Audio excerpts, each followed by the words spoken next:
Welcome to Armchair Expert. I'm Dan Rather, and I'm joined by Minister Mouse in absentia. She's actually, I think, on her way to Paris. So congrats to Miniature Mouse, the Duchess of Duluth. We hope you're getting a sensual massage and eating lots of cheese. We have a great guest today, Erin Kimmerle. First time ever, a forensic anthropologist, which is so cool. We shockingly, for how often I say the word anthropology, have had a disproportionate few number of anthropologists as guests. So what is so cool about forensic anthropologists is they can tell so much about looking at bone remains. And she turned this incredible gift of hers into piecing together. This is almost like a true crime. Well, it is like a true crime story of her piecing together all the atrocities that took place at the Dozier School home for boys in Texas. And she wrote a book about it called We Carry Their Bones. I also don't know if Dozier, I'm saying that right, since shut down. I don't think we can call it a school either. Anyways, let's let Erin tell us all about it. Please enjoy Erin Kimmerle. He's an armchair expert.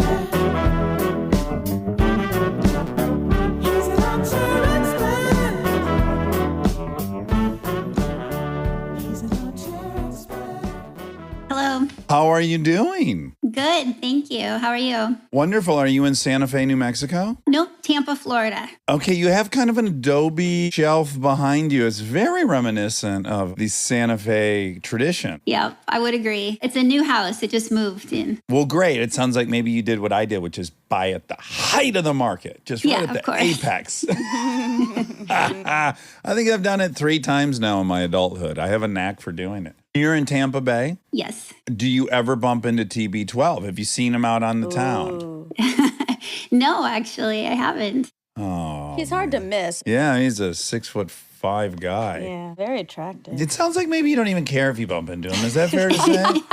Well, I have boys, so they're big football fans. Are they pumped that the world's greatest quarterback lives in their town? Yeah, definitely. The closest thing we had where I grew up was Ted Nugent. Okay. That is not It's pretty good. Tom Brady. It's pretty good. You're right. It's pretty good. And he was about 4 tons over, just to be clear. Still good. It's okay. Do you know why I'm intimately familiar with Tampa? Is I had an aunt and uncle who lived in Sarasota. And so as a kid, we'd go to Sarasota, couch surf, and then you'd take a big old trip up to Busch Gardens in Tampa. I love That's Busch great. Gardens. Yeah. It's still, I think, the biggest roller coaster. I don't know if it's officially the biggest. It's the biggest I've seen for sure. A lot of people make that claim, don't they? They're real willy-nilly with that. Everyone thinks their amusement park has the biggest. I certainly think Cedar Point has the biggest one. Yeah, that one's definitely not. I think it is. At this point. Okay.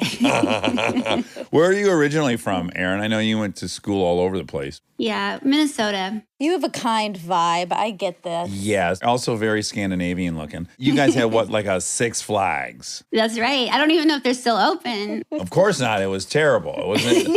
No, listen. If I you're talking love about the it. Midwest, you're talking Cedar Point's #1. Then you had Kings Island. That was sliding in at #2. Then you had Six Flags over Chicago. Then you go over to Minnesota to their Six Flags. I think it was even like called Valley Fair. I think it was even more local than that. But okay, real quick, just because we have to settle this debate, I think it's Six Flags. Sixth? No, 6, but you're That's you're what I'm putting saying, that Six Flags. Exactly. You're saying Six Flags. I say Six Flags. Nope. Yep. Erin? I'm not sure. Okay. So I think what would be fun for people who have not majored in anthropology Me. to talk about how interesting, or at least I found it to be, the world of osteology, anthropology, forensic osteology, how much we actually can learn about people that were here a long time ago. I'm going to throw out some hot topic ones that I think will get everyone excited, some scintillating ones. Okay. Titillating ones.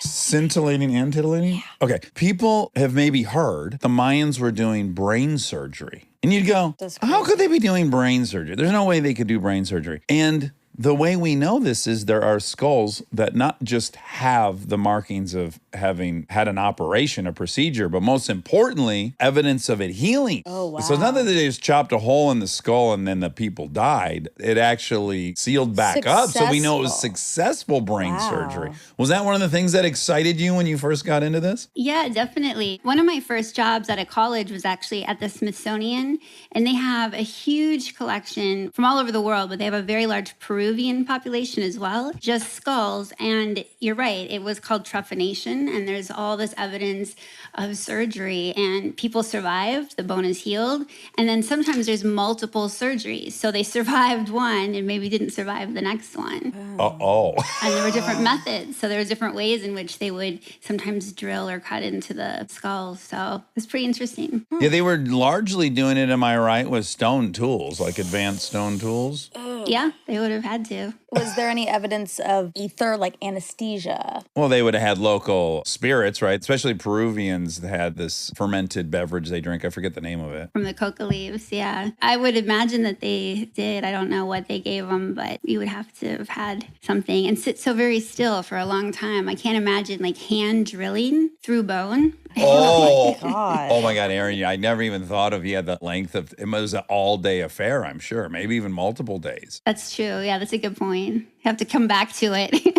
Yeah, you gotta It's go. like a puzzle. I'll see you in the morning. I gotta get some sleep. I've been at this 20 hours. Holy smokes. Okay, the other one I think I found quite interesting was we can look at these skulls, often of like famous rulers, right? And we can see evidence that they definitely had syphilis because it erodes the frontal bone. You got it. What other crazy things have we been able to figure out after the fact? So we got syphilis, that's exciting. Brain surgeries are exciting. What else is out there? Well, another thing, and this was common all over the world, largely we see it a lot in Peru, but in other ancient societies. So it was called cranial modification. And so, during that first year of life, babies' skulls, they're born with all this, we call them soft spots, but basically it's areas where the bone has yet to grow together. And so while that's happening, they're very malleable. And so they would bind the head in different ways, sometimes with boards or sometimes just with fabric bindings. And what it does is it forces the skull to grow into the shape that you want it to grow into.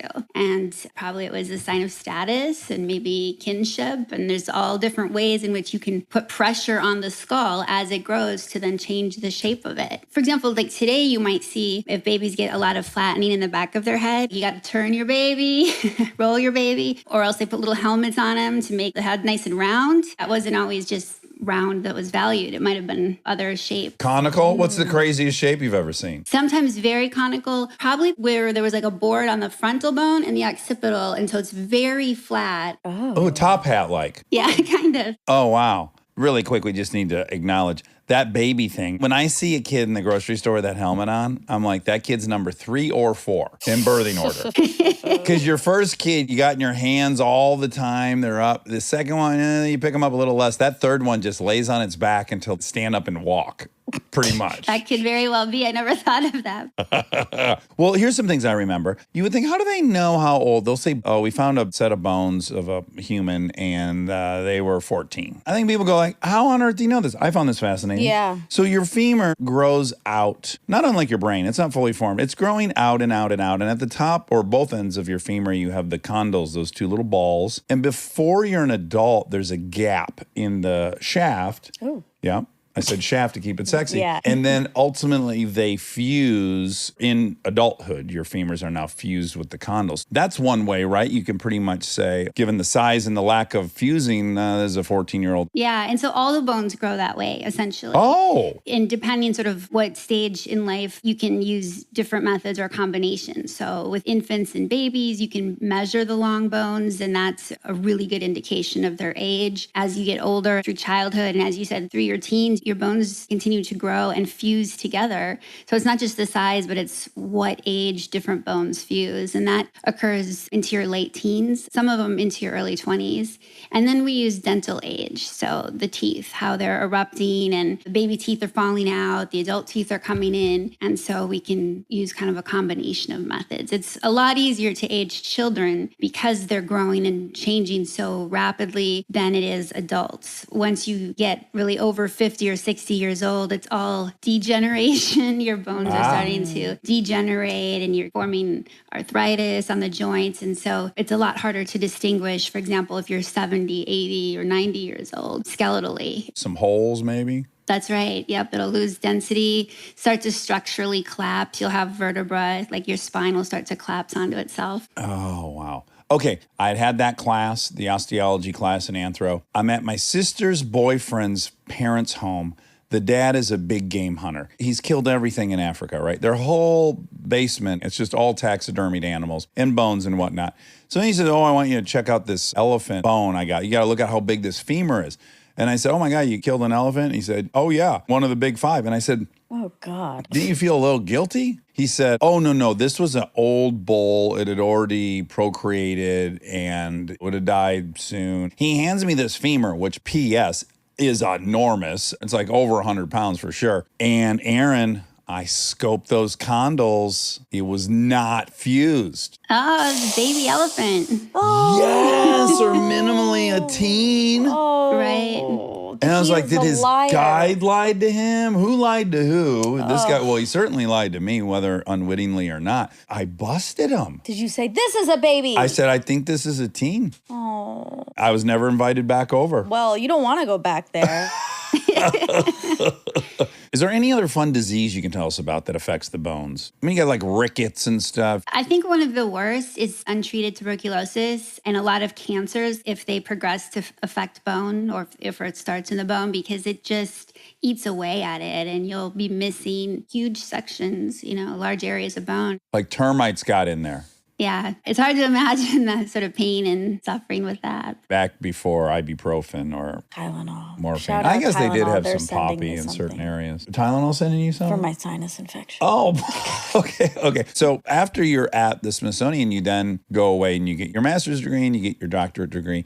Then you end up working for the UN. Is that correct? That's correct. And then you find yourself in Kosovo. And so tell us how forensic anthropologists can be employed in there, what they were hoping to figure out and why your skill set was useful and how it actually showed itself. Yeah, so at that time, the war in Kosovo had just ended, maybe 6 months, but the work was being done through the United Nations, and they had essentially set up an entire judicial system to investigate war crimes and crimes against humanity and human rights abuses throughout the Balkans, going back to 1991 through 1999. And so what they were doing is trying to establish that these crimes had been committed. And so just like you would do a murder investigation here, all of that evidence has to be collected. You have to make the case and demonstrate that, in fact, crimes were committed against the whole civilian population, not just one individual.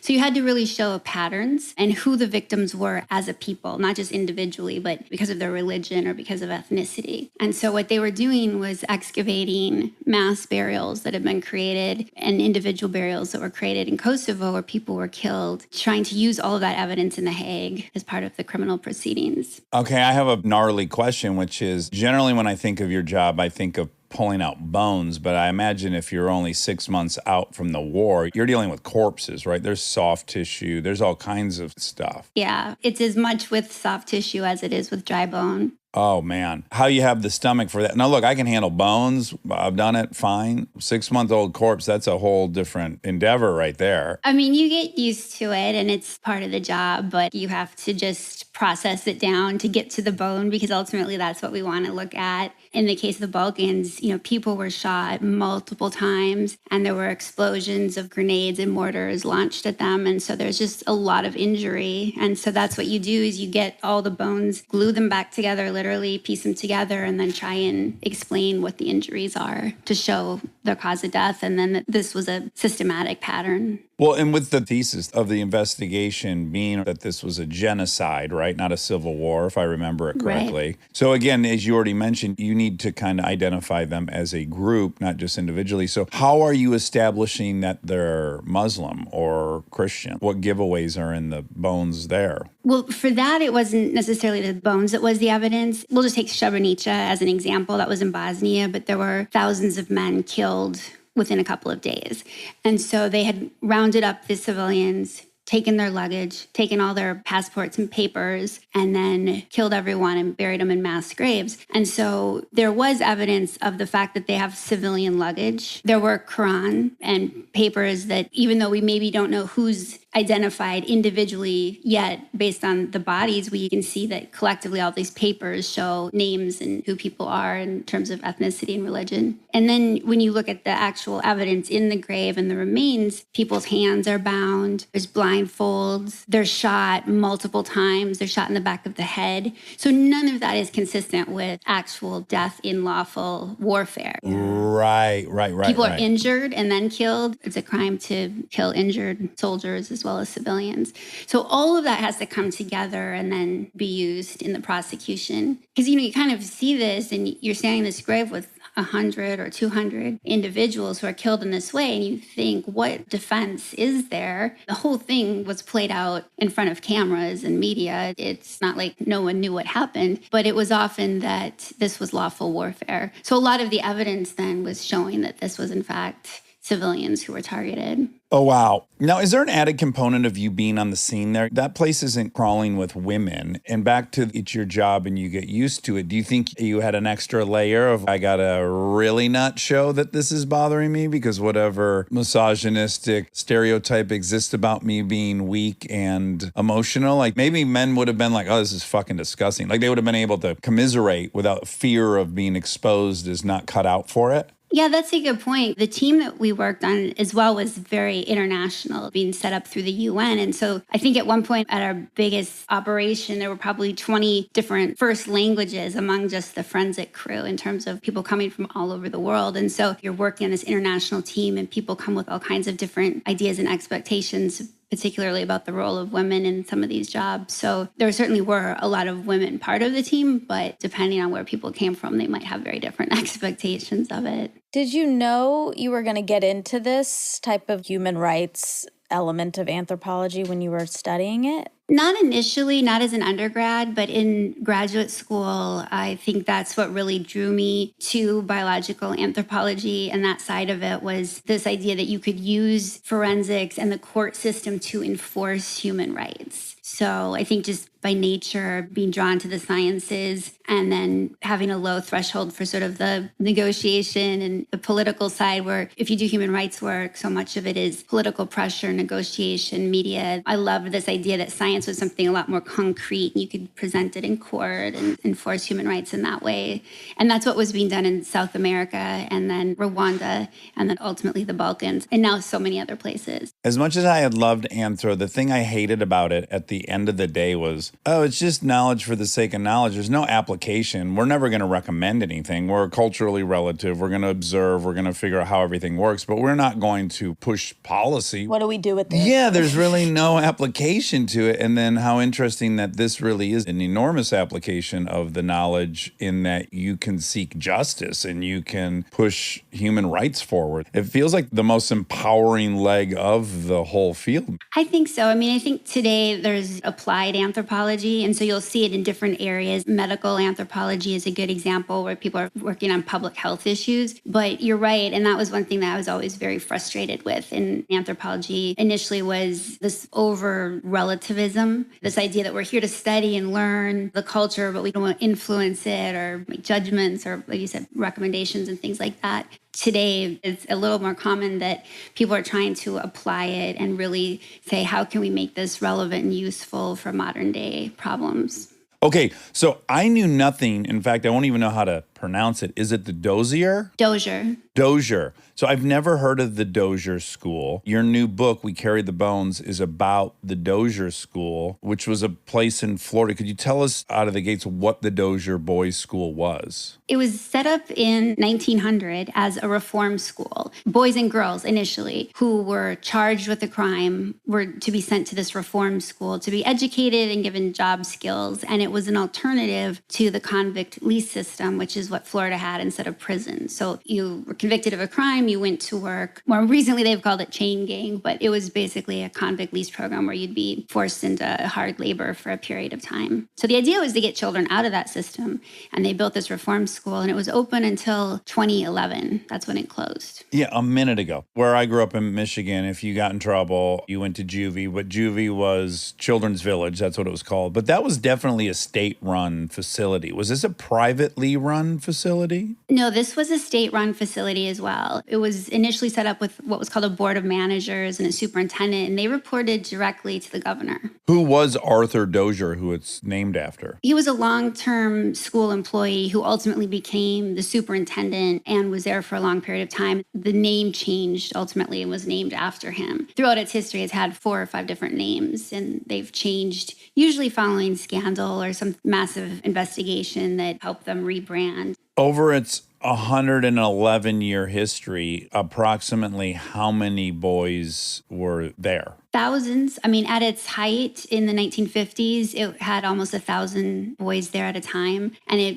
really became so over capacity that they opened a second reform school that was modeled after it and nearly identical to it, but in another part of the state. And it was in 1914 that girls were taken out of that institution and a separate facility was built for girls. This blew my mind. Kids as young as 6 years old were sentenced. Oh. Yeah. The law was clear that orphans were not supposed to be sent there, though we know that there were a lot of orphans that ended up there. But everyone had to be convicted of a crime. And one of the things that you see in the early years is that basically non-criminal offenses became more common. And so you have things like truancy and incorrigibility. What's truancy? Not going to school? Yeah, skipping school. What? That's illegal? Well, yeah, you legally got to go to school to your whatever age in your state. But they're making money from it? Why would they want more kids? Initially, when I started working on this project, that was my question. And it was 1,400-acre farm and facility. So I was like, how many kids were convicted of crimes in 1900 that you need 1,400 acres? And then it grew. And so,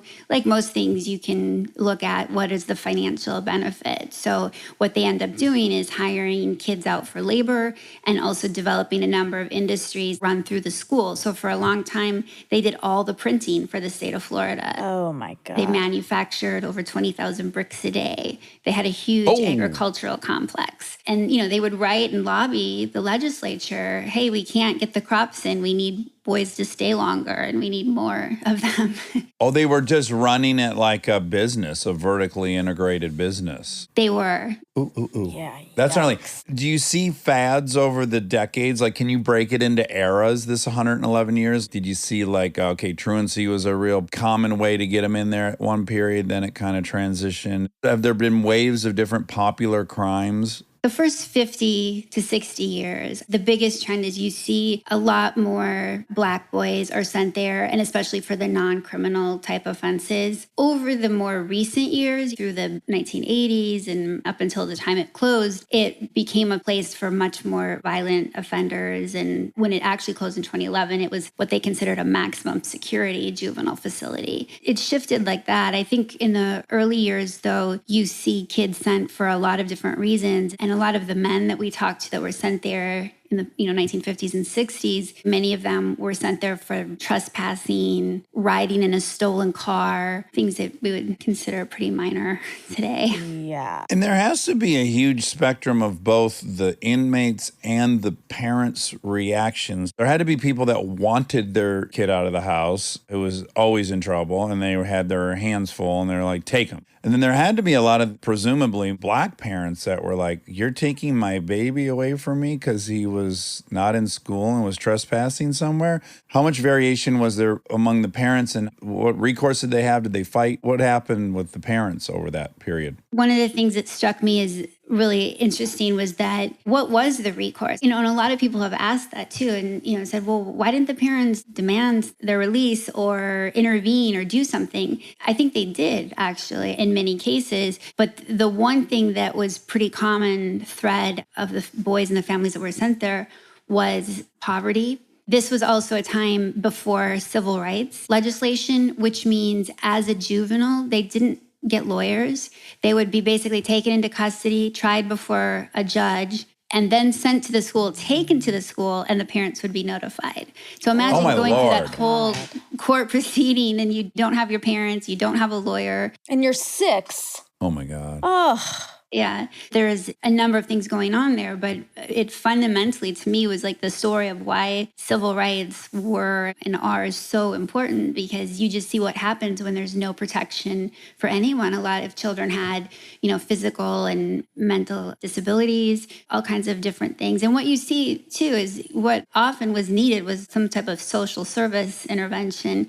There was one headline in particular, I think from the 40s or 50s, but it says a boy who was about 11 was arrested for like the 10th time for breaking into a store. He claims to be hungry.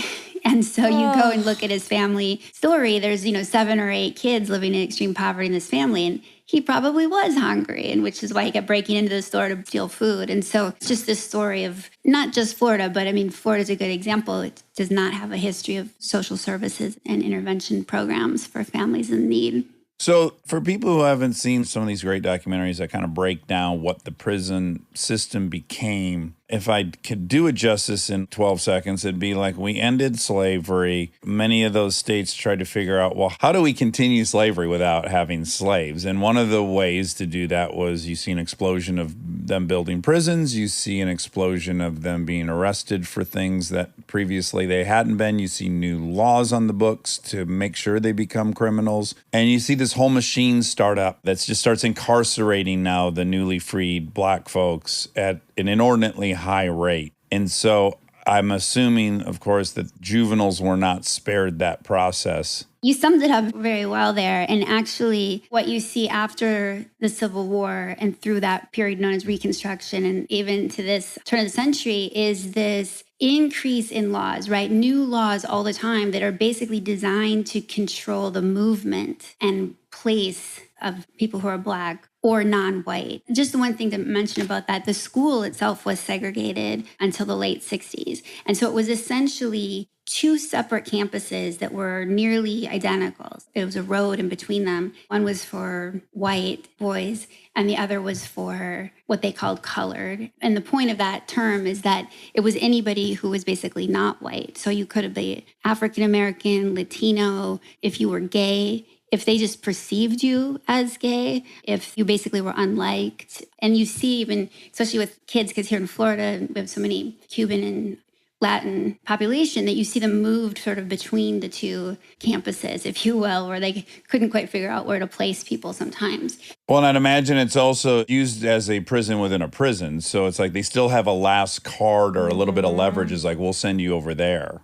Right. It's a reflection of society. It's what's going on in the community in general. And so you have all these laws that are designed. So they're things like you might have heard of vagabond laws or transportation laws. You just show up in the town and you don't have a local address. If you can't show your residency here, you could be arrested and sent to a year of hard labor.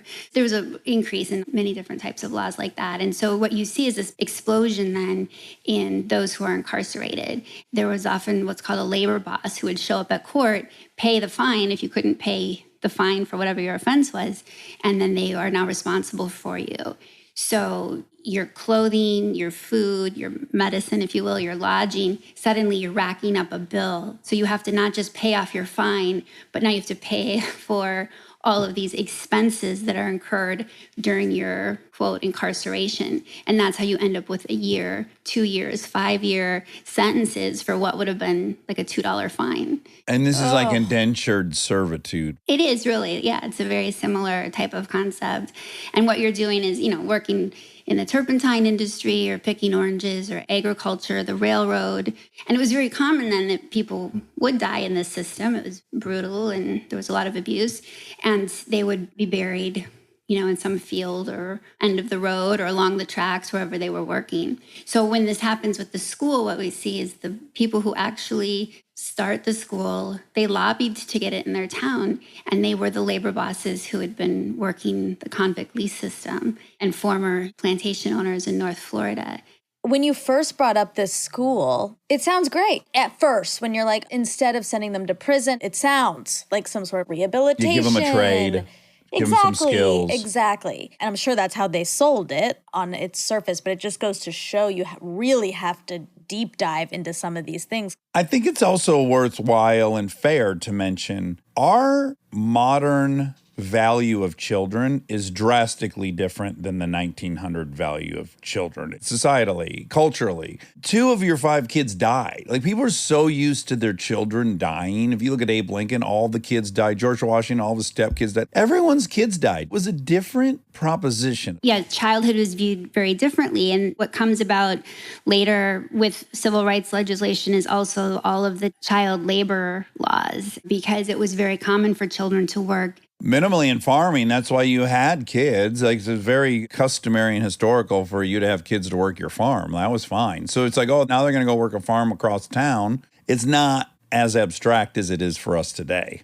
That's correct. Yeah. And in fact, that was one of the things I tried to pin down with people in the Department of Juvenile Justice and in the community was, when did these industries stop? When did they stop farming? And it was interesting because nobody could ever really give me an answer or a year. Everyone just said, well, whenever they introduced child labor laws, basically they were forced to stop using them for labor. So it was like, but when did that actually happen here? Because, there's often a lag as well when a law is imposed and when it's really put into practice. Also, agriculture is a carve-out, because when I was 12, I was allowed to work detasseling corn 12 hours a day. But then when I got home and in 8th grade wanted to work at the restaurant in my town, I was only allowed to work like 12 hours a week. There is a huge carve-out for agriculture and farming, which there aren't really child laws, or they're certainly loosey-goosey compared to normal job laws. I think you can even still get your driver's license earlier than 16 if you're working on a farm. Yeah, you got to drive that tractor and whatnot.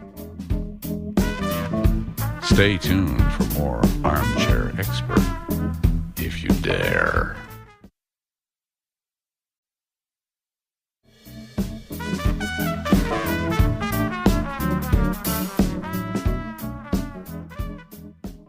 So who's interested? Because I can imagine, okay, this school shuts down in 2011. It's one of these many embarrassments in our history. Move on. What's the incentive? Who's interested in finding out what really happened there? How do you come to say, I'm going to apply my skill set to find out what really happened there? And what's the motivation? There were a number of articles coming out since the White House Boys. So this was a group of men who had been there in the 60s. And they get together, 2005. They're starting to find each other online for the first time. There's a boy named Martin Lee Anderson who's killed at a juvenile facility, one of these like boot camp style. We're going to work him into reform. He was killed. There's a video. I don't know if you're familiar with this case, but there were 9 guards and a nurse who were there and who were kicking him, trying to get him get up, run, trying to force him to do this physical activity when he had passed out. And there were no charges following his death, which led to a national outcry, but also a special investigation. And it was when this happened that some of these men who had been at this Dozier School saw this and they're like, how is this still happening? And then went online and learned the school was still open. And then they thought, well, how is that even possible? And so they really were the ones who came forward and said, look, this is what our experience was and what happened. And they tried to get acknowledgement from the state. So that led to reporter Ben Montgomery, who was at the time, it was the St. Petersburg Times, to do a number of investigative stories. And in the course of doing that work, he found family members of boys who had died there. And their stories were coming out about how they'd been searching really their whole lives for answers about what had happened to their brothers. So I, probably like most people, read about this story first in the newspaper and saw that these families had been searching. And the state had called for a special investigation by the Florida Department of Law Enforcement, which is our state law enforcement agency. And they basically did this investigation and said, well, there's nothing that can be done. All the deaths are accounted for, but they're too old to find. GPR won't work. There's really nothing that we can do. I imagine that what's obvious to everyone at this point in time is that civil lawsuits are coming in the wake of this, and people are going to sue the state of Florida. So the notion that the state investigative body isn't incentivized to not provide proof to then sue ultimately their employer, the state, it seems a little conflict of interest-y there. Yeah. And ultimately, that's what the White House boys did. They tried to collectively file suit. They weren't able to bring it because of statute of limitations had run out. The other thing that I think a lot of state officials were worried about were reparations. And Florida had given reparations in the case of Rosewood. It was essentially a Black town that was burned to the ground. So there was this precedent for doing that. And I think that was the fear. Oh my God. They're looking at potentially thousands of litigants. Yes, hundreds of men came forward. I think there were over 500 that eventually joined the suit and request for reparations. So how do you insert yourself into this? Because I have to imagine the state agency is not excited to have other investigative bodies join. Yeah, it was 2011 when the state, under pressure from Ben's work in the paper, closed the reform school. They officially cited it was a funding issue, but it was at the time of all of his investigative reports, which included contemporary issues. It wasn't just focused on the early years. You know, I saw some of these families members who had come forward, and it was very compelling to me. It reminded me a lot of families I worked with overseas when we were doing similar type of work. And for the official law enforcement agency in Florida to say, look, there's nothing we can do and these graves are too old to find, that's exactly the work that we do every single day. So it felt like a challenge. One way to initially gain access and to be able to start looking for these burials was to document it as a historic cemetery or burial ground, which Florida, probably like most states, but has protections for historic burial grounds, and families have a right to access them. So when the families were being denied, it was really in violation of state statute. And so that was what we used to ask for permission to say, hey, can we look for these graves and try and determine the number and how many there are. So at this point, you're working in the interest of the family. You enter through that door. That's correct. As a university professor and researcher, it's not that we were hired by the state or even by the families. It was on their behest, but it was really just as an independent research project. And so you excavated or dug or did archaeological work for what, 4 years? For the first year, it was all remote sensing and what we call test pits, where we dig trenches that don't go so deep as to intrude into a burial, but where they're deep enough we can look at the soil. And basically what that does is it confirms what we see with remote sensing to know if this is in fact a burial, because a lot of people in the community would say, oh, it's buried garbage, it's buried mules, basically anything other than a grave. And so we wanted to say, look, we're not finding old soda cans here. This is in fact consistent with burials. So we did that for about a year and then shared our findings with the state and with the public. And that's when the families really started to demand access. We'd only been given access to about half of the property, not the entire property.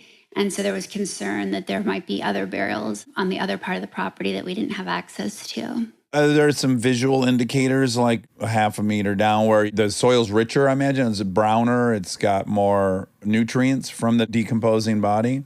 Yeah, you're basically looking at a different color of soil. So North Florida is mostly clay, red clay. It's very hard, but the top layer is still like a black topsoil.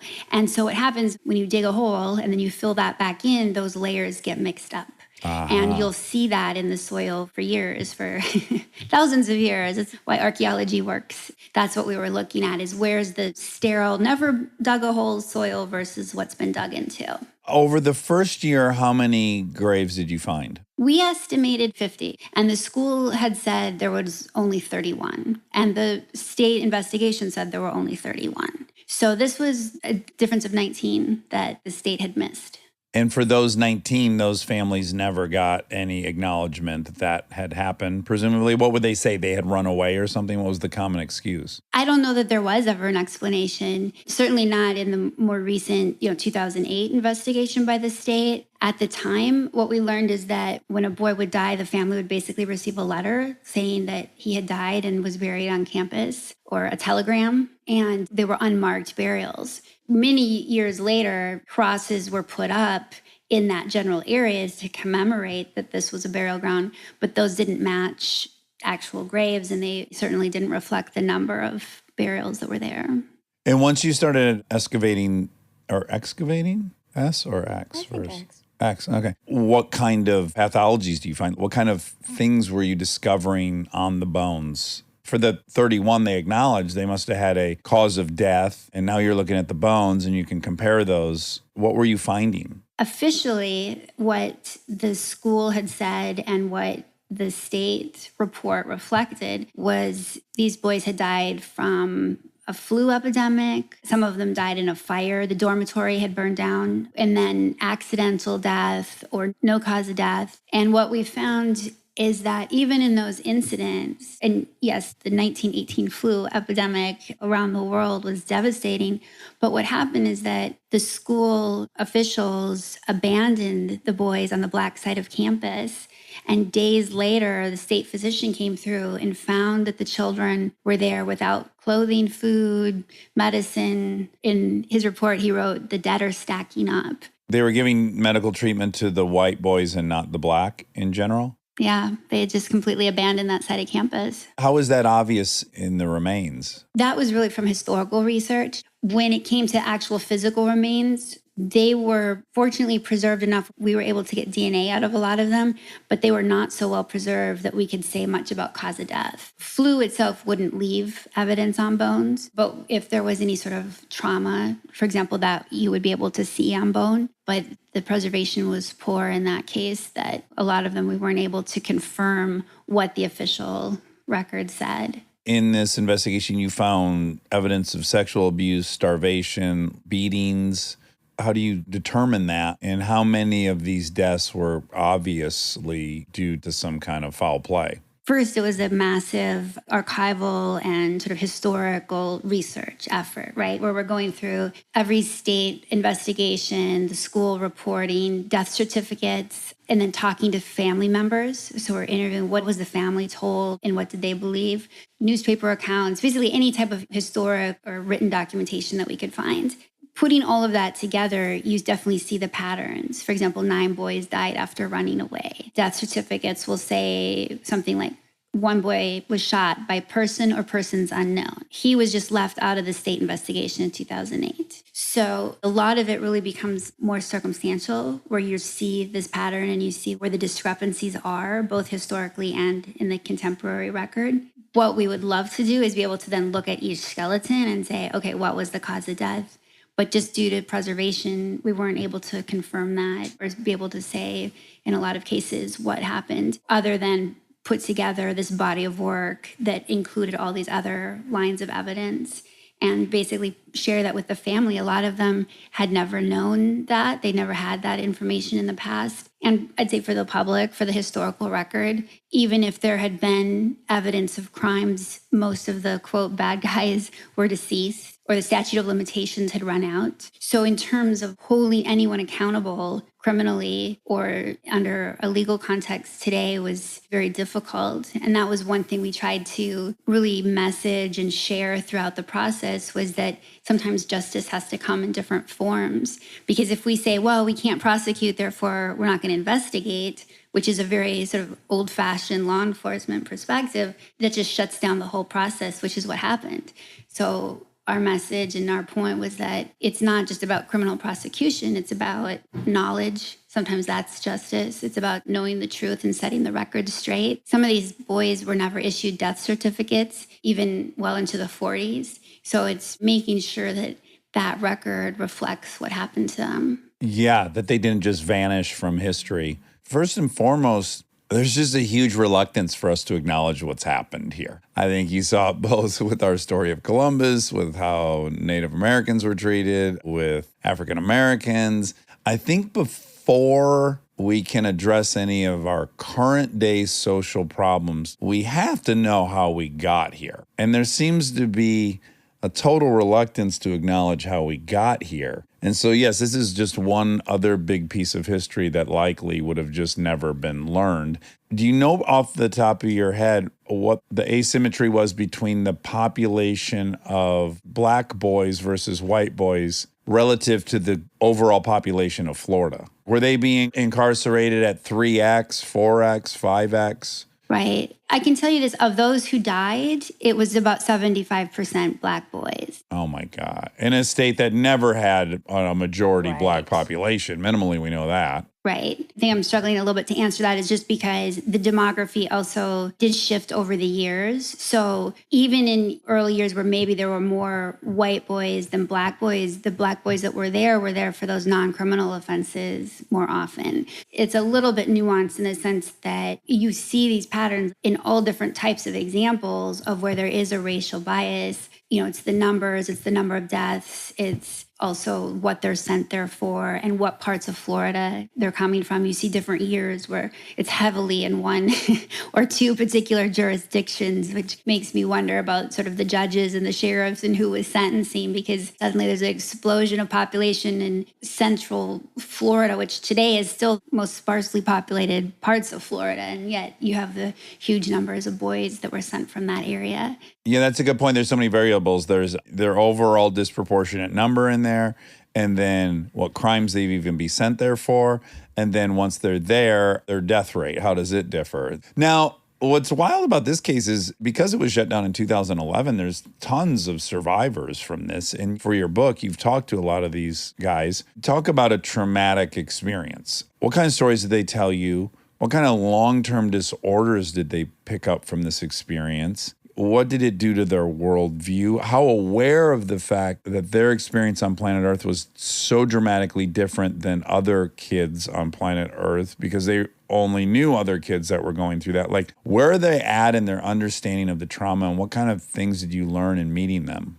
It was very interesting to me, like how many men said that they had never told anyone this before when they sat down to talk, that they had never even told their wives about the sort of abuse that they suffered when they were there. Some of them never even said that they were there. I think it was embarrassing for a lot of people to say, oh, I had even been sent to such a place. And, you're talking about generations of men where concepts of childhood trauma, emotional trauma and how you get help for that was not common or very accepted to begin with. Many of them talked about becoming abusive themselves, addiction issues. Some turned their lives around and, had productive, successful businesses, did quite well, but they would have reoccurring nightmares, never able to trust authority or feel safe. I think also dealt with almost like repressed memories where it's like, did this really happen and what happened, and trying to make sense of it. Particularly, I'm thinking about some of those who talked about being sexually abused and just coming to terms with that. And now they're in their 70s and 80s talking about this. As a kid, for survival, you disassociate so strongly in those situations that your memory is obscure, right? Because you've went to another compartment in your head to endure this experience. So I think that's part of the reason it's so complicated to reflect on these things, because you, for survival, went somewhere else and learned to go somewhere else quickly and became good at disassociation. And rejoining that is a process that probably requires a professional. It's not something you're going to sort through in your bedroom at night when your wife's sleeping peacefully. Yeah. I felt, I guess, grateful that they were sharing this with me and wanted to very much say the right thing, but also felt very unqualified, not knowing what is the right thing. I'm used to working with the dead, right? Not trauma victims. You don't need kid gloves or a good bedside manner with deceased. It was challenging, but I think for many that I talked to, even though the state giving an apology and acknowledgement wasn't really what they'd hoped for and wasn't really enough, it was more than they thought they would get. And so I think there was some little bit of peace in that. Knowing nothing about them, I would just hearken a guess that just getting to enter a community of other survivors must have been quite comforting. They definitely weren't alone. And I think that has been very helpful. They have annual reunions and were able to share those stories and experiences and know it wasn't just them. Yeah, it so parallels these big swaths of boys that discover they were all molested by the same priest. It's like they're living with A, the trauma, then B, the loneliness of believing they were the only one. And just validating that the experience is real. Because if it is in this weird part of your brain, I'm sure there's parts of you that are like, was it that bad? Yeah. I don't know. Like confusion, but having that solidified is just probably so helpful. Validating. Yeah. I think you're right. So your book, We Carry the Bones, in a way, it's a true crime story of the state against these juveniles. What is it you hope the outcome is? We kind of touched on it a little bit, but how do you feel like the acknowledgement of their story and telling their story in its best case scenario, what do you hope comes out of that? One of the things that was most frustrating and challenging was, I think for them and then for the families, was that they were really caught between worlds in the sense that the justice system wasn't really open for them. They couldn't get the police to investigate because there wasn't a crime or a crime that was prosecutable. And then it's not like an archaeological research project just for the sake of research. And so there's really no avenue for them to get help or to get answers. And they're not alone. There's so many examples of these, what I call, historic justice issues. And a good example is the Indian residential schools. They're very similar to this, but they were set up where they actually took Indian children from their homes and their families, their reservations, put them in schools. They suffered a lot of abuse, were forced to work. Many died, and they're buried in unmarked graves. And now those indigenous communities are asking for remains back and having a lot of the same obstacles. Well, we don't know where they're buried. We don't have the records, just all the same challenges. And so when I was putting this together, I was trying to think of it as how do we start to open this door for people who want to get answers, or how do we start to address some of these historic justice issues when our current systems are so limited? Right. So like a blueprint on how to give other people some justice. Yeah. Oh, I hate to say that, but you've picked an avenue that potentially has a lot of growth in it. I mean, there's so many. Yeah. You touched on this earlier. How do you even begin to look at sort of contemporary issues when we don't really understand how we got here, what the past is? And you talk about issues of race and segregation. Everyone that we're talking to lived segregation, right? There's nowhere to go when you can't just call the police for help because they're the ones who took your brother. We're talking about people who lived it and experienced it. And so it's really not even history. It's contemporary. And their children talk about what it was like growing up with mom always searching for her brother. This was always right at the forefront of our family. And so it's really multi-generational. Yeah, that seems to be one of the most common lack of understanding that we all collectively have is we have a very warped sense of time. Slavery seems like eons ago, like Mayflower times or medieval, pre-Renaissance. Like it seems so distant. And I think people really don't understand how close it was. For the people who are saying like, get over that, we're not anywhere close to get over that. That was 10 minutes ago. These are people's great-grandparents were living this way, or they were living in Reconstruction, or they were living under Jim Crow, or they were living in redlining. It's not. now. Yeah, it's now. It didn't get fixed in the 60s with the Civil Rights Act. It's very, very close in our history. And of course, the ripples are still almost at peak height. Yeah, exactly. That was the thing that struck me, and I think all of us who are working on this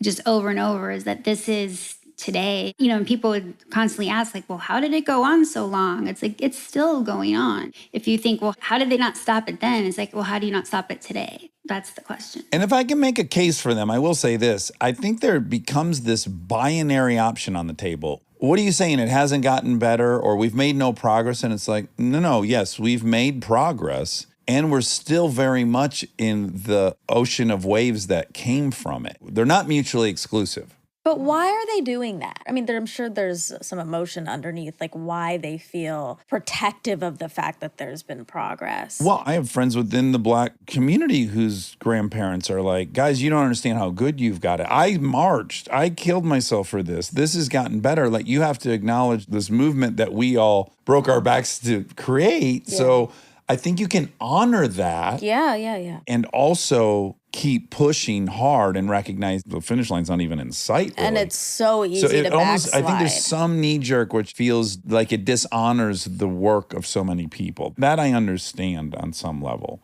But again, we don't even really have a full sense of where we started, unfortunately, because of how we're teaching. There's all this current discussion about how much of the system do you want to go into and acknowledge that this wasn't just random coincidental acts. It was by design. There was a lot of emotional attachment when it comes to history, and people want to really sometimes control that. I've often been puzzled by that, and we saw that a lot at Dozier, where certain people in the community were just so upset by the work that we were doing and the fact that this would somehow change the view that they have of themselves and of their history, that they just saw it as such an assault on them, when this is really for these families who, like Ovell Krall. Ovell is this amazing woman. She was one of the first female law officers in Florida in the 1950s because she grew up searching for her brother and just wanted to find him. So she actually became a policewoman. Now she's 82 years old and still searching. So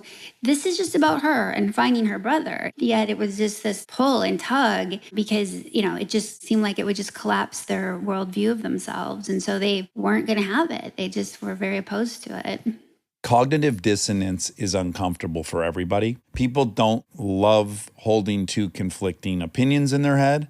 They want to be proud of America, and they should be. What a place. Look at all the different experiments. Look how many people have tried it. There's so much to have pride in. And so they're afraid if they make room in their mind for, also we should have some shame about the experiment, or we should have some guilt, not shame. I don't want to say we're bad people. I think we've done bad things. So I think holding room for the guilt and the pride is challenging for people. And they're afraid if they let in the shame or the guilt that it'll get rid of the pride. Yeah, which they want. but it's not. Yeah, I know. It's just, I'm sympathetic. That is hard. We know humans have a hard time holding conflicting values in their head at the same time. And one needs to push harder to be challenging and accept it all. Yeah, I think of President Zelensky in that case. He's such an inspiration, and his statement about the fight is here. And that's kind of the attitude that America needs and that we all need, is that to make change and to make it better, you have to face it. Yes. Yeah. Well, Erin, this has been a pleasure. I hope everybody checks out We Carry Their Bones. What cool work you do. I hope you continue to do it and don't run out of gas just yet. Well, thank you. Yeah. It's been really cool to talk to you. It's really admirable. Yeah. Well, thank you. And thanks for your interest in talking about it. It was really interesting conversation. So thank you. Oh, good. Well, look, good luck bumping into TB12. I hope for your I'll voice. keep my eye out. I'll give you some things to look for. Inordinately tall. Inordinately gorgeous. Symmetrical You're face. not going to see a human that is that attractive very often. So those are the things you're looking for, the height and the gorgeousness. And big flashy rings, too. The rings are quite big. Probably weighing them down. All right, Erin, good luck with everything. Thanks for talking with us. Thank you. Take care. Stay tuned for more Armchair Expert, if you dare. And now my favorite part of the show, the fact check with my soulmate, Monica Padman.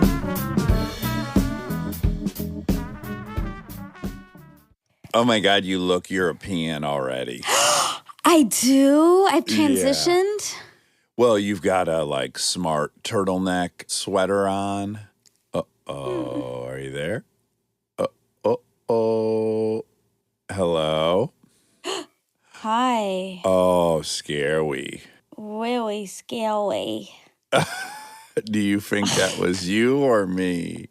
I don't know. I have all my bars. Oh, okay. Look, I'm in a horse field. Uh-oh. Oh, boy.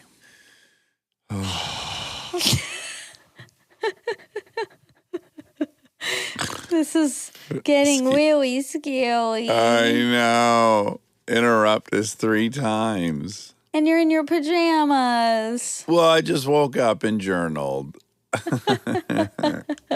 And now we're having technical difficulties. It's too early for technical difficulties. It is. How was your sleep? It was good. I went to bed kind of late. Erin and I watched the most incredible movie. It'll be very triggering for you. Oh, no. What is it? Okay, well, it came highly recommended from David Ferrier. Oh, I know what it is. Oh, you already know. I haven't seen it, though. If you love action movies, I saw the most incredible action movie ever made. It's a foreign film. It's called RRR, Triple R. Just not triple R. I'm saying triple R. RRR. It's on Netflix. And I didn't even know what kind of, I just knew foreign. I guess since I heard action in foreign, I went to Korean or even Hong Kong. There's a rich tradition. Yeah. But to my great delight, it's an Indian movie. Yeah, sure is. And it's virtually the story of Erin and I, Indian version of Erin and I. They're the two toughest men in all of India. The one guy is, what a physique, okay? But mostly from the waist up. It's not that he had bad legs or anything, but then you meet the second guy. He's from the forest. He's the shepherd of his group. And they show this guy, and he's running from a tiger, and you notice immediately, very powerful legs. Such incredible legs. Hairy chest. And so now we're starting to go like, oh, wow, this is Erin, because Erin has a hairy chest and these powerful legs. And we were joking the whole time like, well, you put these guys together, you've got a perfect man. The movie's 3 hours and 5 minutes. It was a 2-night affair. Wow. And we've been joking about that part. Also, the me in the story rides a horse really fast, and the Erin rides a motorcycle, and they always ride together. Aww. But one guy on a motorcycle, one guy on a horse. It's incredible. And by God, there was a scene where the one guy's legs were injured, and the guy with great legs had to put him on his shoulders, and that guy used his upper body, and they fought like 100 people, and they paid it off. They did the thing we had been joking about the whole time. Also, there's a falling in love montage, Monica, with them that has got to be 18 to 20 minutes long. Wow. It even made me wonder, and I'll ask you this. Well, so many thoughts I had. One is I want your dad to watch it really bad so I can talk to him about it. Okay, I'll ask him. But let's just say that this exact movie, which I have to assume took 9 years to make, there's so much action. They're becoming buddies montage. Here would just be blatantly gay. And then I thought, well, clearly it wouldn't read that way in India, or they wouldn't have done it because both guys are straight in the film. And then I thought, is male gayness in movies so not present in India that this didn't even feel like two men falling in love? Does that make any sense?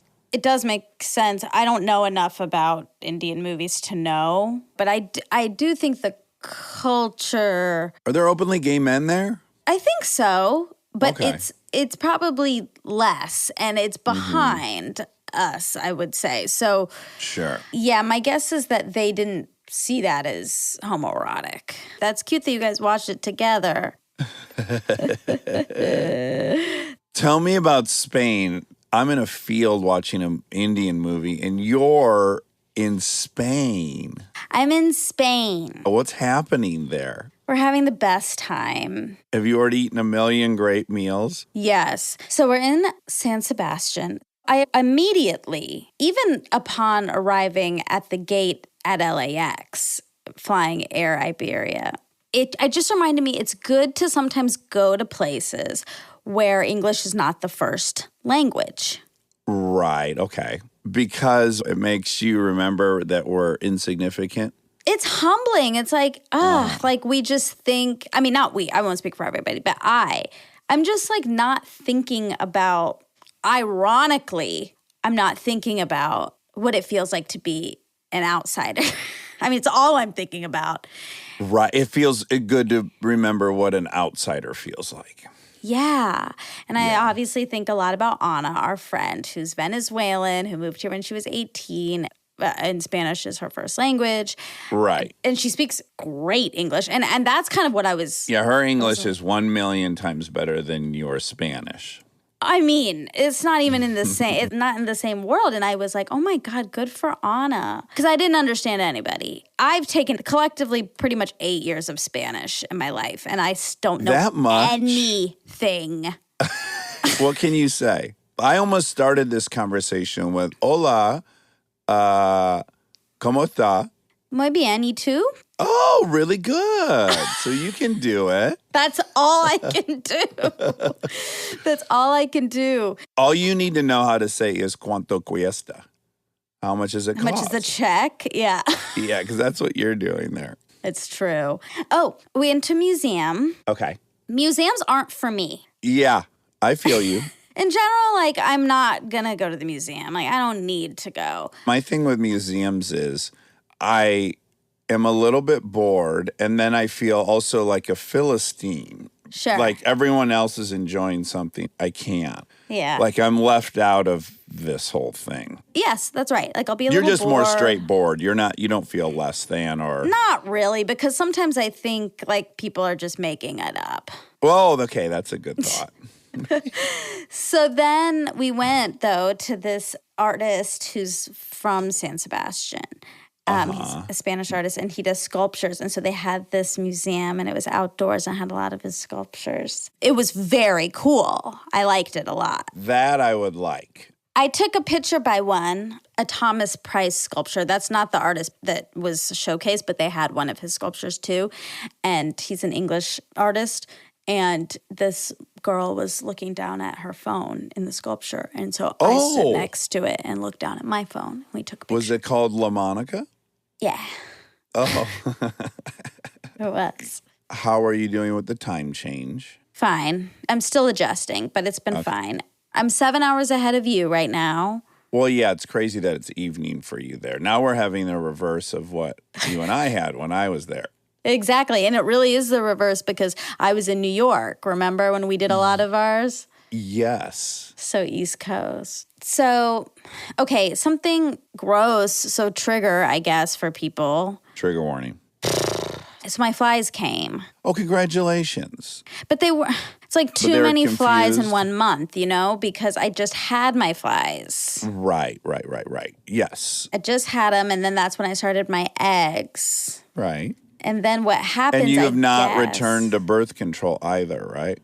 Yeah, I'm off the birth control currently. I thought when I was leaving my retrieval that they said don't, that like there was a lot of like scary stuff. And one of them is like, you shouldn't get your period. Don't go into a hot tub. Like, don't use don't go in a hot tub. tampons. Oh, really? And and I was confused because I was like, well, if I'm not going to get my period, then why are you even saying the tampon thing? Like, I don't understand any of this, but whatever. Right. Yeah, don't wear a raincoat. You're like, wait, I'm not going to anywhere with rain. But don't wear one. Exactly. So then when I landed in Madrid, where my layover was, I had my flies. My flies came to Madrid. Oh, okay. Did anyone in the cabin like ring the bell and complain to the stewardess that There are flies everywhere. No. But then I was like panicked because I was like, oh my God, they said this shouldn't happen. So now something's like wrong and I'm in Spain and what the fuck. Yeah. So then I emailed and then she was like, no, actually it's fine. Actually, a week after your trigger shot, you should start your period. So this is perfect timing. And I was like, oh my God. But now I'm on vacation and my flies are here. And have Max and Kelly complained about, are you guys sharing a hotel room? We're not sharing a room, thank God, because they'd be upset that there's flies everywhere.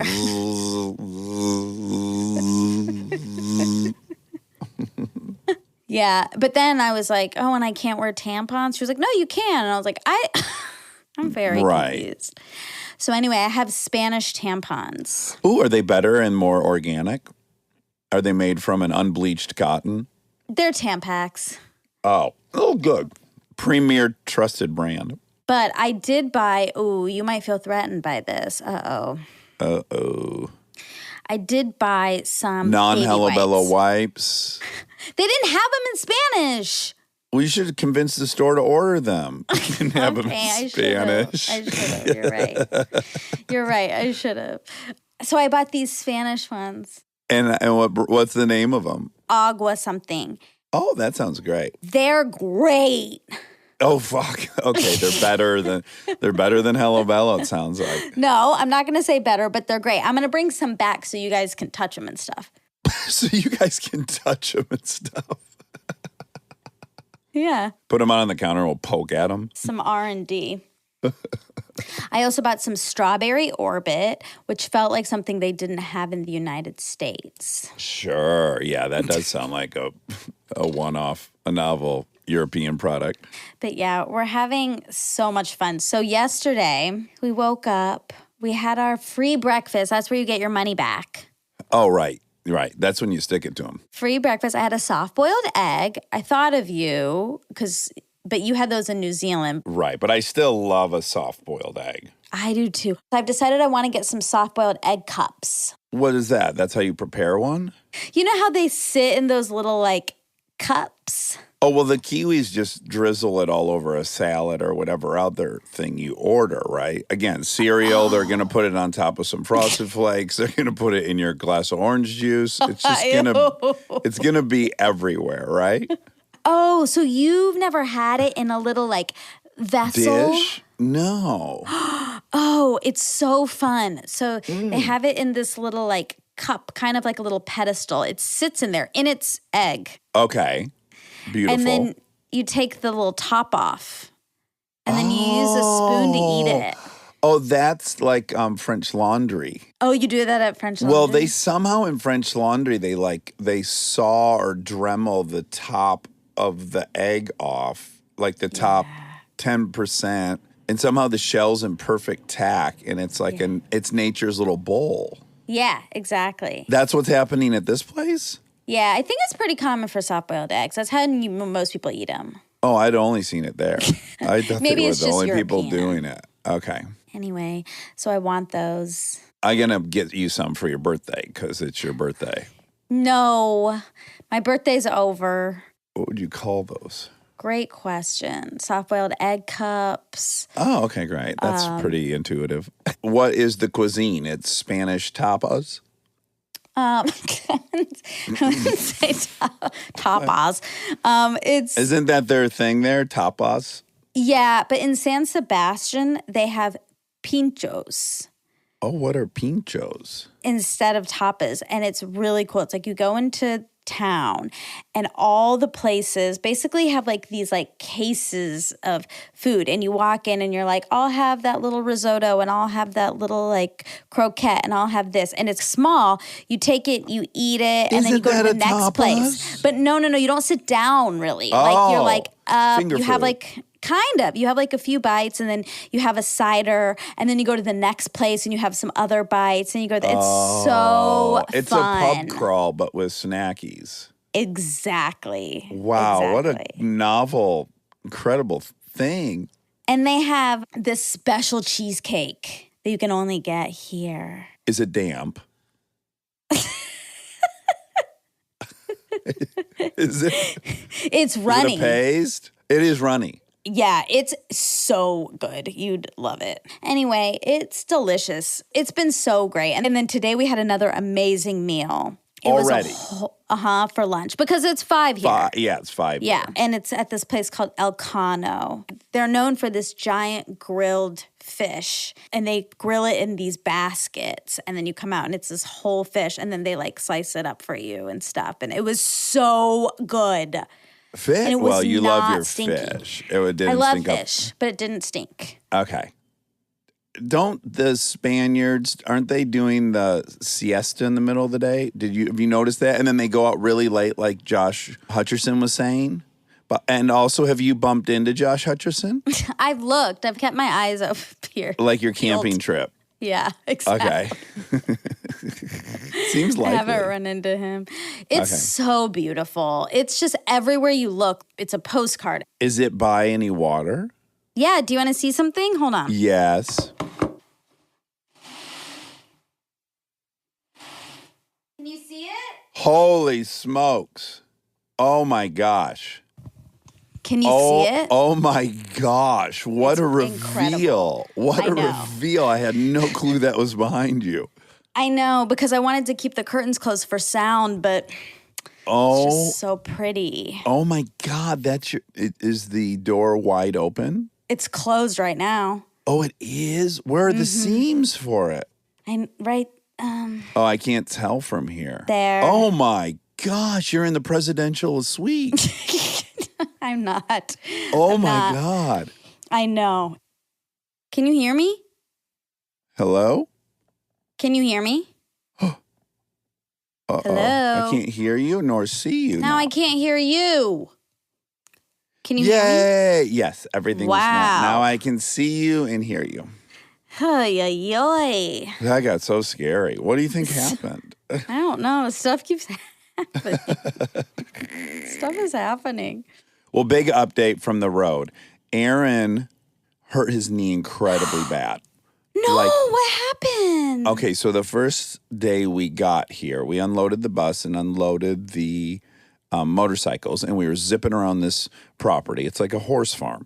And then we rode them down to the river, and then there was a tiny little path along the river that I was able to get the little dirt bike down, but Erin smartly decided to park the motorcycle and then walk down.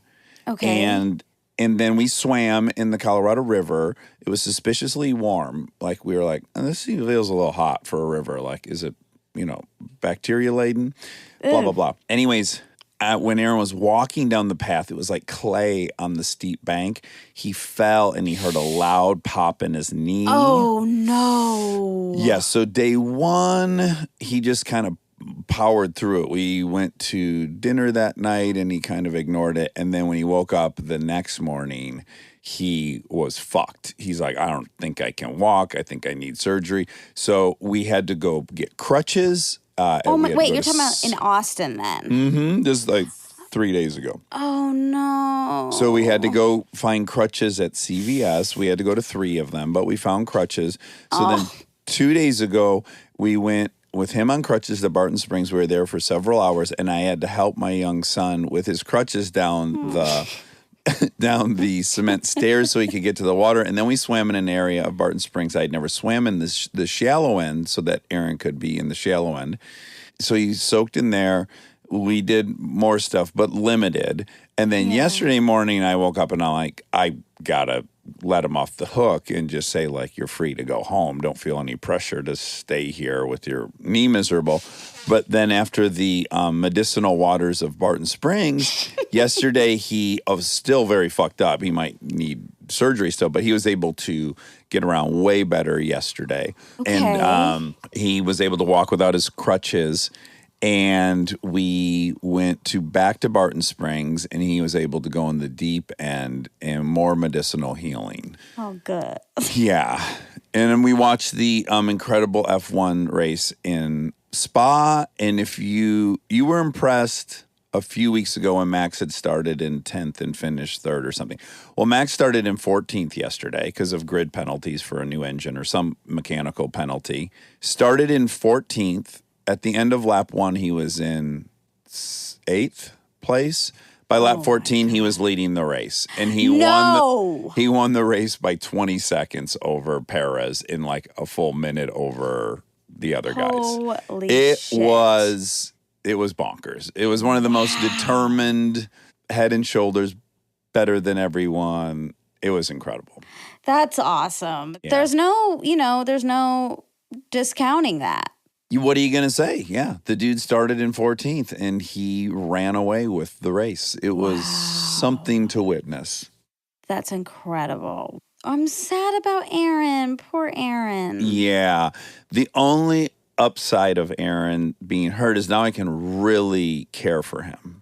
Oh, are you enjoying that? Oh, another thing you might like is that after he had slid on the clay when he got in the river, I told him, you have a lot of mud on your back. Let me wash your back off. So I was washing his back in a river, which was very similar to that movie we saw, RRR. So I was basically bathing him, and I'd run and get him anything. And then I had to hold his hand a lot at Barton Springs to get him through different areas. Yeah. Oh, that's really cute. Did you ever get horny? No, that's an interesting thing. Okay, now I don't have any video. You're going to have to call me back. I'm so sorry, but you're just No, it's not your smear. fault. I Okay. just such a bummer. Okay. Call me back. Okay.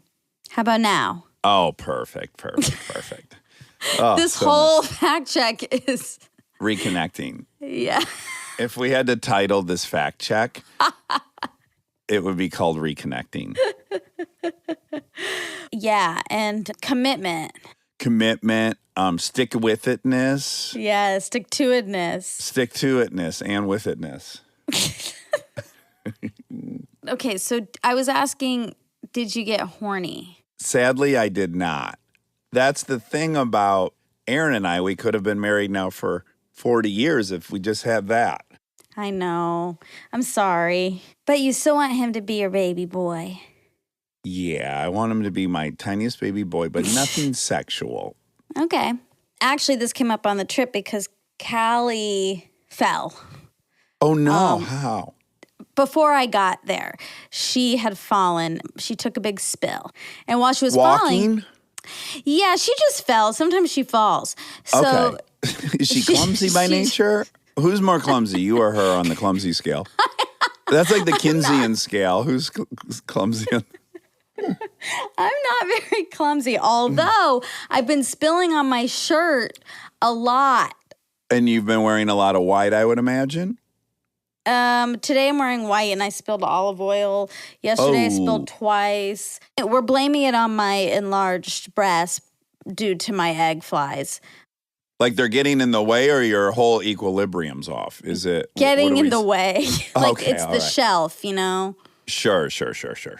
Anyway. Well, I feel like you might get behind this. So, on this trip, Erin and I are like, our big issue is that we want to be on tour, but we don't do anything, right? Like, because we're in a tour bus, we want to pretend we're on tour like a rock band, but we're not musicians. So then we were thinking, well, what would we do? Maybe we would stop at Circle K's and just announce it. And we were thinking we need to do some kind of event. Now, What would be announced? well, I'm going to tell you. We acknowledged it would be very inappropriate and wrong for us to host wet T-shirt contests at gas station parking lots. Yeah. That would be wrong on a lot of different levels. So what we decided wouldn't be wrong is, what if Erin and I did a tour of the country, and it was called the Beautiful Balls Tour, and men wore their underwear, preferably white underwear, and then we poured a pitcher of water on their underwear, and then whoever had the biggest balls won the competition, as seen through their damp underwear.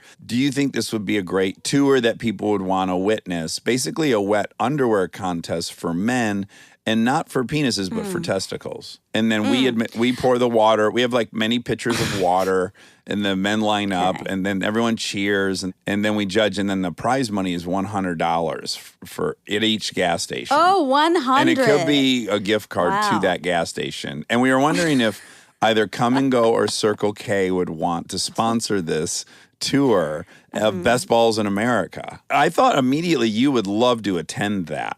Okay, two things. One, it's innovative. It's different. Yeah, never heard of it. I'm going to commend you for that. You're You're paused. stuck. You're paused. Okay, call me back. Oh, my God. I know. We're going to get through it. You're stuck. I'm going to call you back. Okay, I can see you perfectly. Can you see me? Yeah, I can. Okay, it's innovative. It's like the 9th time.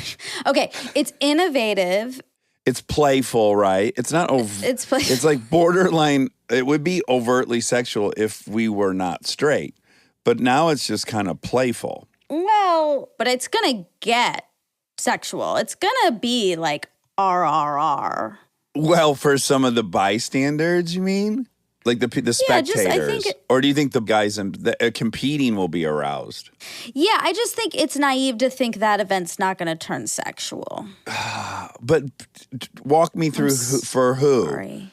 The contestants or the spectators? Well, would that be wrong if, like, in the wake of our tour, there was some sexuality happening? Is I that think morally that's fine. wrong? I just want you to be prepared for that Outcome. that you're going to be the symbol of a sex show. But no, okay, let's be clear. It's not a sex show.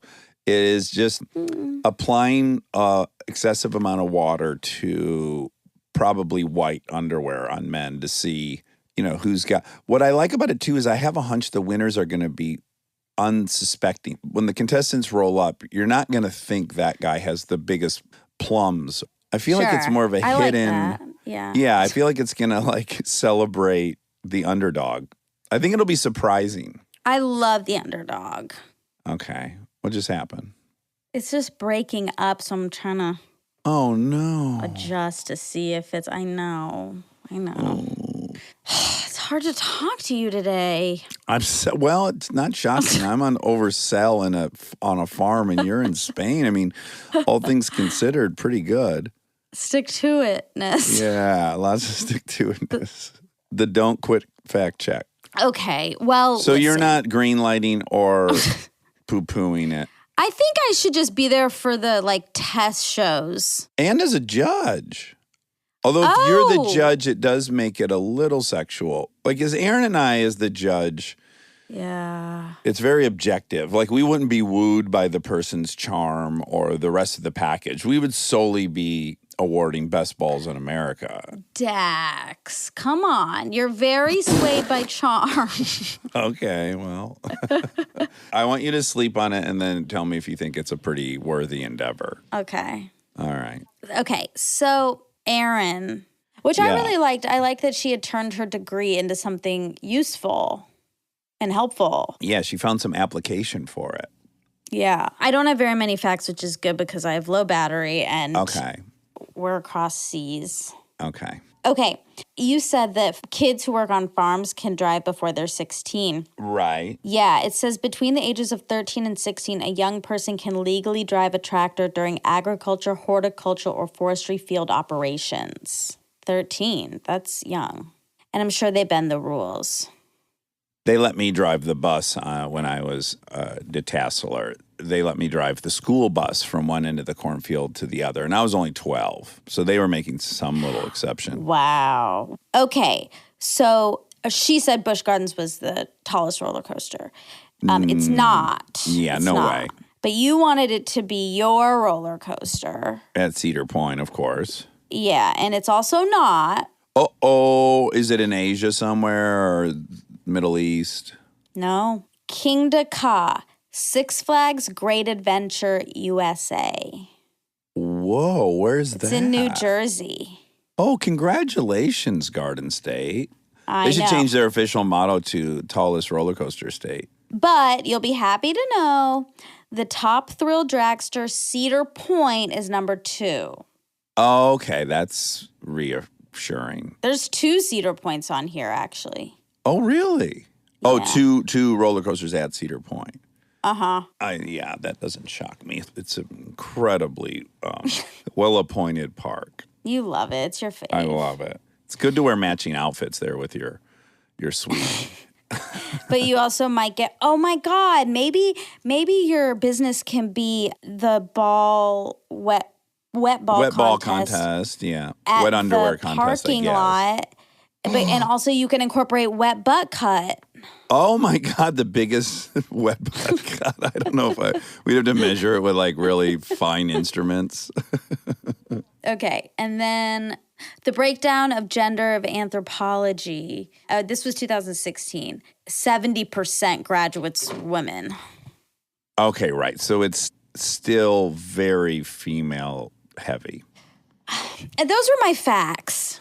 That was it. A roller coaster and something else. A roller coaster, the gender of anthropologists, and can you get a driver's license if you work on a farm? Oh, right. You're right. That was good. That was heavy on facts.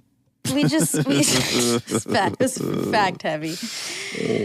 All right. Well, I love you. Have an incredible time. Eat so much food. Thank you so much. Yes, I will. We have another one of these to do before I arrive back. We Okay, have, good. A really big one. Oh. Well, then I look forward to that. I hope you guys have a safe trip home, and give Erin my love, please, and tell him I'm sorry that happened. I will for sure. All right, I love you. I love you. Have a great trip. Bye.